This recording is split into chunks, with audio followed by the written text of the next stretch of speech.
겸손의 왕 예수라는 제목으로 함께 말씀을 생각해 보겠습니다. 예수님이 이제 예루살렘에 입성하십니다. 유대인의 왕으로 또 온 세상의 왕으로 오셨다는 증거로 이제 예루살렘에 입성하시고, 예루살렘에 입성하셨다라는 것은 이제 유월절 그 십자가를 질 날이 얼마 남지 않았다라는 것도 우리에게 알게 합니다. 근데 예수님께서 예루살렘에 들어가실 때 아마 이 자리에 계신 분들은 교회에 나오신 지 오래되시고 또 많은 말씀들 들었으니까 나귀를 타고 들어가셨다라는 것은 알고 계실 거예요. 근데 나귀를 왜 타셨냐? 예수님께서 능력의 이름, 능력의 왕, 모든 것들을 다 감당하실 수가 있고요. 예수님은 물 위도 걸으셨어요. 그렇죠? 예수님은 물 위도 걸으셨어요. 예수님은 마음만 먹으면 구름을 타실 수도 있고요. 예수님은 하늘을 훨훨 날 수도 있고 번개를 탈 수도 있었을 거예요. 얼마나 멋있습니까? 번개를 타고 들어가는 것, 구름을 타고 들어가는 것. 그렇지만 예수님은 어린 나귀, 그냥 말도 아니었어요. 왕들은 말을 타지만요, 나귀를 탄다라는 것은 정말로 낮고 천한 것을 이야기해요. 그렇지만 예수님은 일부러 그 나귀를 타셨습니다. 왜냐하면요, 말씀에서 그렇게 예언했거든요.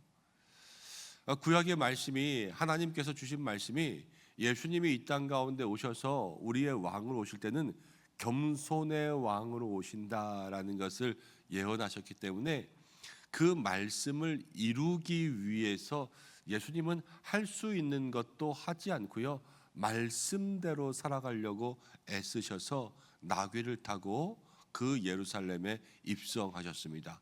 평화의 왕, 겸손의 왕으로 입성하신 것이지요. 여러분, 우리에게 예수님은 겸손의 왕으로 오셨습니다. 평화의 왕으로 오셨습니다. 싸우지 않고 모든 것들을 이기기 위해서 자신을 내어주시고 양보하시고 희생하시고 결국은 십자가에서 죽임을 당하셨어요. 예수님 평화의 왕이라는 거죠.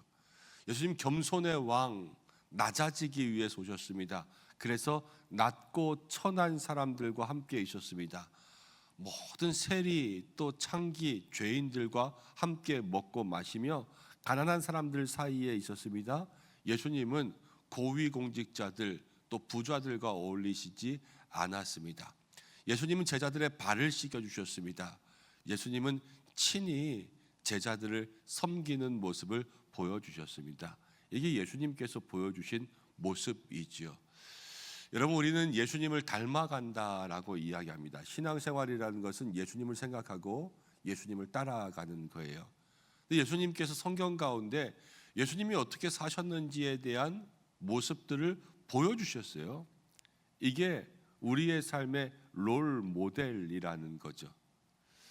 우리도 예수님을 위해서 또 복음을 위하여서 이 예수님의 모습이 우리 가운데 있어야 된다라고 한다면 오늘 겸손의 왕, 평화의 왕, 이것을 통하여서 우리도 무엇인가 겸손한 모습이 오늘 한날에 있기를 소망합니다.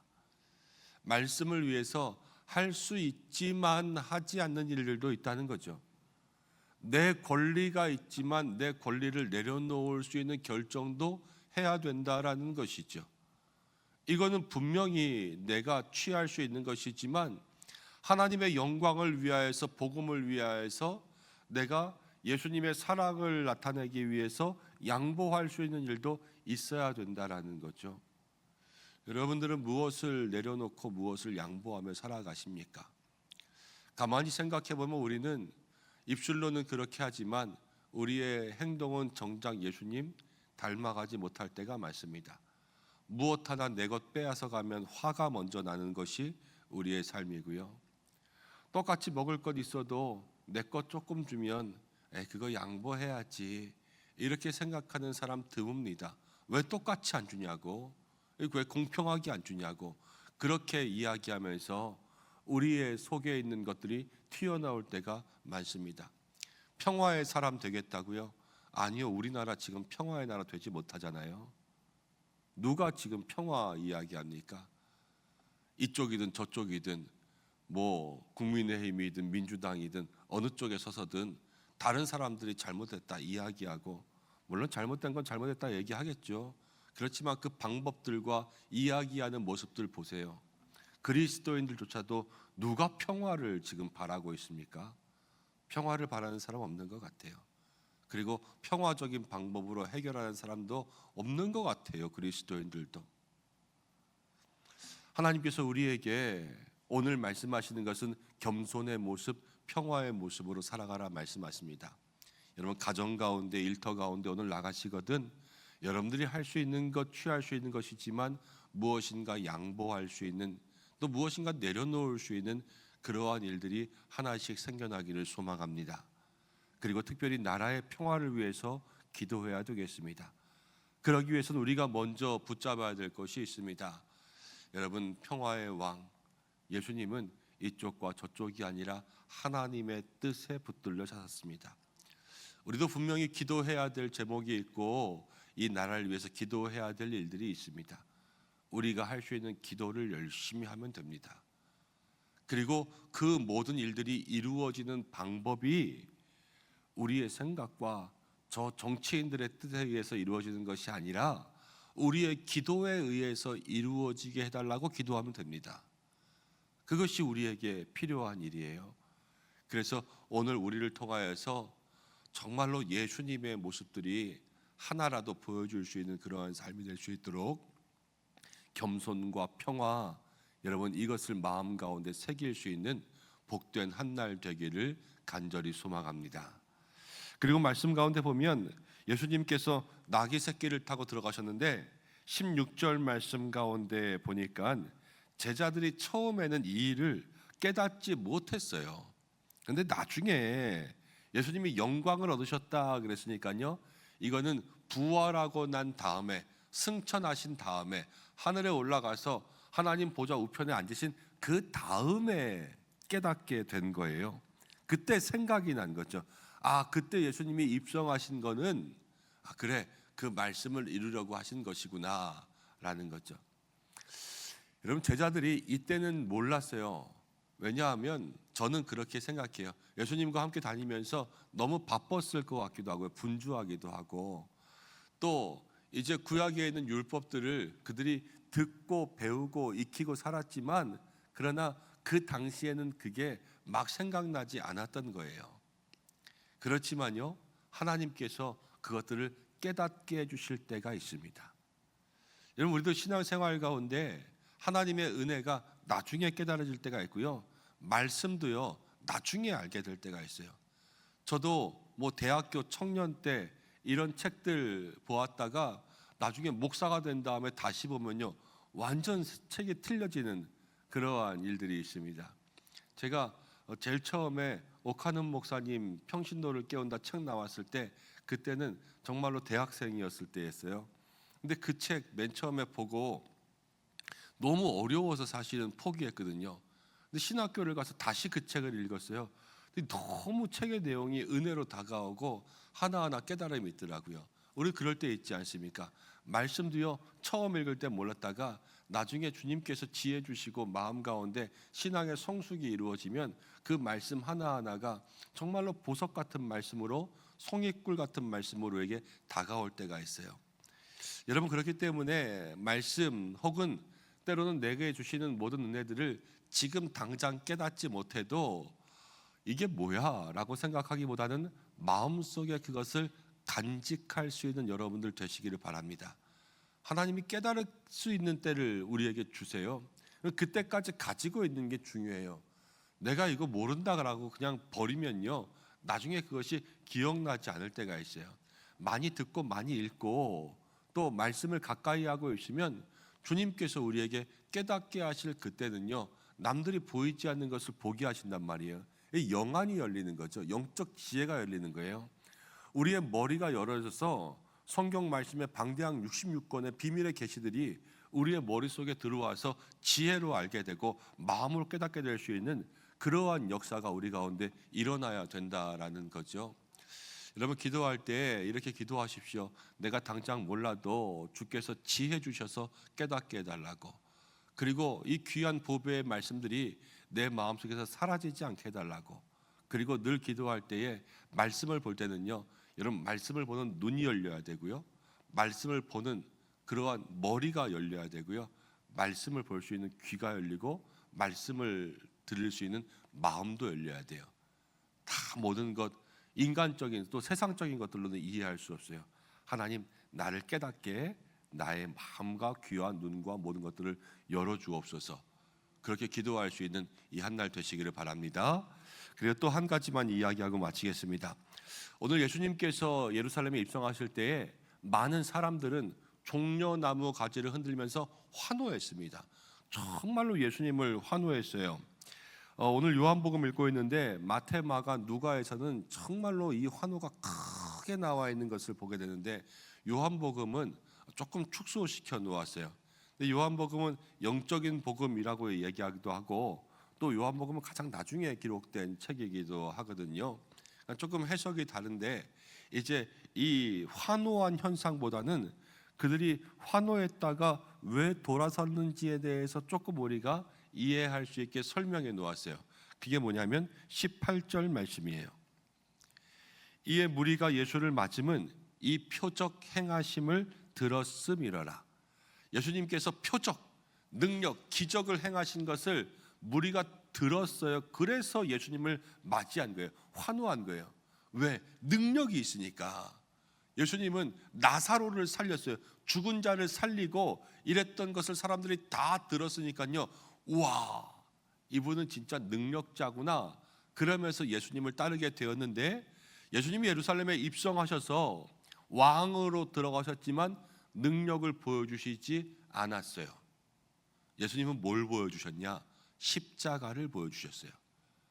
능력은 이기는 거예요. 능력은 죽은 자를 살리는 게 능력인데 십자가는 죽는 게 능력이에요.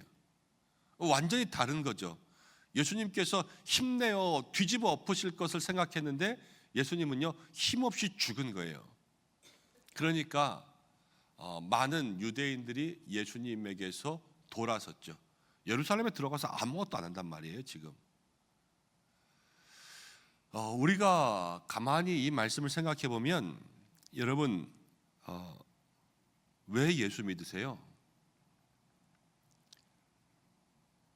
예수 믿고 구원받으려고 예수 믿잖아요. 그렇죠?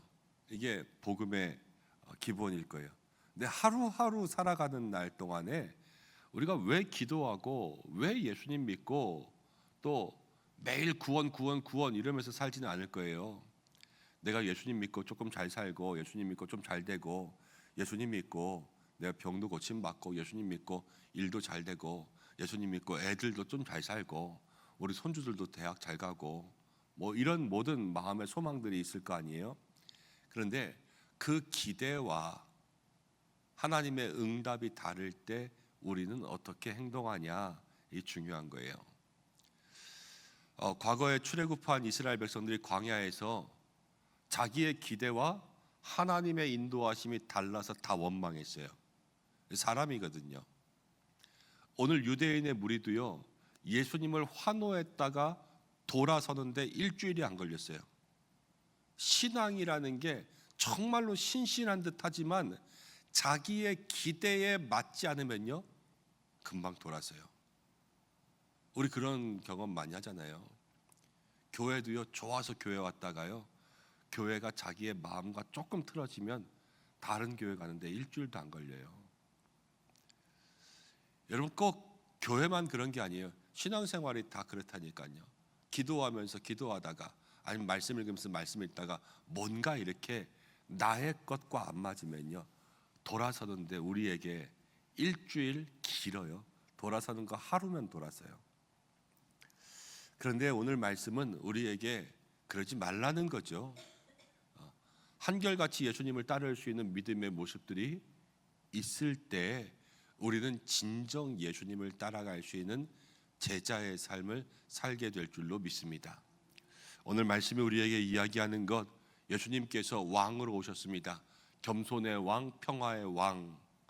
우리도 그 겸손과 평화를 닮아가고 때로는 이해되지 않는 것이 있어도 깨닫게 하실 그 지혜를 소망하고 이 유대인들 보면서 환호했지만 돌아서는 이들 그 표정만 보고 바랬던 이들의 모습들을 보면서 나는 지금 예수님께 무엇을 기대하고 있고 이 기대가 달라졌을 때 나는 어떻게 행동하고 있는가, 이것들을 돌아보고 끝까지 변하지 않고 예수님 따르겠습니다.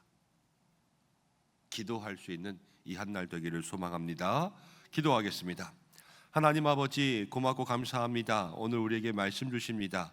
겸손의 왕, 평화의 왕으로 오신 예수님, 그 예수님을 따라갈 수 있는 우리 모두가 되게 하여 주시고, 내 삶에서 나도 무엇인가 예수님처럼 내 것들을 내려놓으며 주님 따라가게 하여 주시고, 지금 알지 못하는 것들이 있어도 깨닫게 하실 그때를 사모하며 늘 주의 말씀 붙잡고 살게 하여 주시고, 우리가 주님께 기대하는 것은 무엇입니까? 우리의 기대와 하나님의 응답이 다를 때에도 변하지 않는 신앙의 사람 되게 하여 주옵소서. 오늘도 기도할 때에 성령의 기름 부으심 있게 하시고, 가정을 지켜주시고, 부모 형제 자녀와 함께 하시며 일터를 축복하여 주시고, 기도하는 모든 것들이 주의 뜻 가운데 이루어지게 하시고, 사랑하는 교회를 지켜주시고, 우리 모든 성도들 모든 삶에 온전히 말씀의 은혜, 영적인 임재가 있는 한 날이 될 수 있도록 도와주시고, 추위 가운데 또 아프고 다치고 상하지 않게 모든 성도들 지켜주시며, 우리 교회가 또 이 땅 가운데 꼭 필요한 교회, 하나님의 기쁨 되게 인도하여 주시고, 모든 선교지 우리 선교팀 환우들을 기억하여 주시옵소서. 모든 것 다 주님께 맡겨 드리오며 우리 나라와 함께 하실 예수님의 이름으로 기도드립니다. 아멘.